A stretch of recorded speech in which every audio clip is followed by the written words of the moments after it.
qui d'Alger ou de Rabat organisera la conférence africaine sur la migration.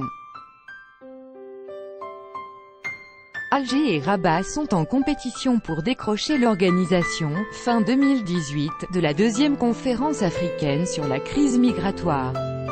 Deux dirigeants de l'ONG Parlement africain de la société civile, responsables de cet événement, se sont prononcés sur le choix du pays hôte. L'organisation de la deuxième conférence internationale de l'ONG Parlement africain de la société civile, PASOCI, consacrée à la crise migratoire, prévue fin 2018, fait l'objet d'un match diplomatique serré entre l'Algérie et le Maroc. Les deux pays, qui se livrent une course pour le leadership au Maghreb et en Afrique en général, multiplient les efforts, depuis quelques semaines, pour accueillir l'événement, selon le site d'information marocain Yabiladi. Dans cette bataille, le Maroc a réussi à gagner l'appui du secrétaire général de l'ONG lui-même, le Togolais Kofi Fiagbedou. La réunion se tiendra à Rabat au Maroc du 18 au 22 décembre 2018 et regroupera toute la société civile africaine dans un même creuset et pas seulement les ONG ayant le statut ECOSOC, Conseil économique et social, NDLR, des Nations Unies, a souhaité, le 13 août, M. Fiagbedou dans un entretien accordé au site d'information Malijai.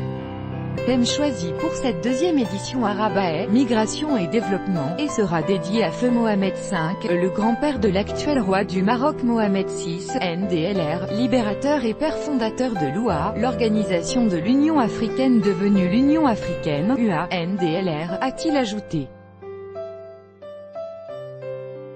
Selon une source autorisée citée par Yabiladi, le Maroc a toutes ses chances d'organiser ce deuxième rendez-vous continental du PASOCI pour lequel il a montré un intérêt particulier.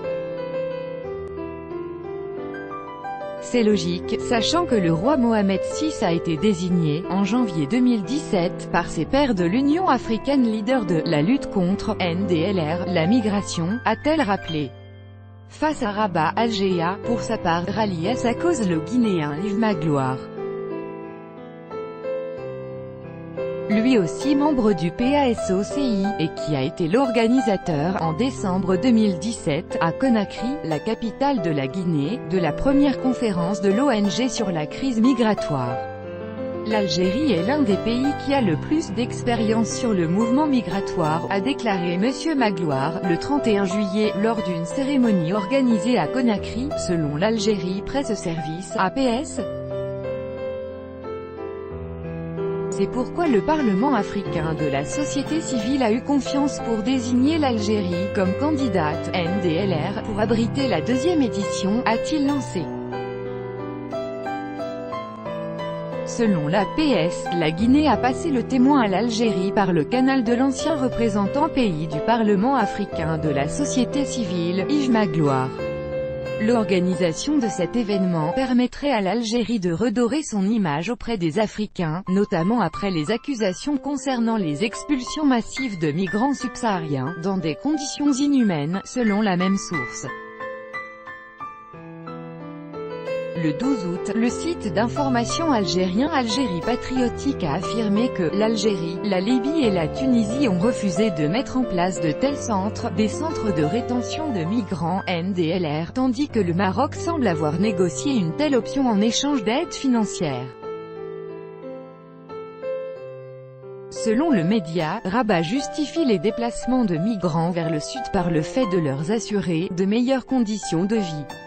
Dans ce cadre, lors d'une réunion le 11 août en Andalousie, dans le sud de l'Espagne, le chef du gouvernement espagnol Pedro Sánchez et Angela Merkel ont estimé qu'il était nécessaire que l'Union européenne apporte un plus grand soutien au Maroc dans sa lutte pour le contrôle des flux migratoires.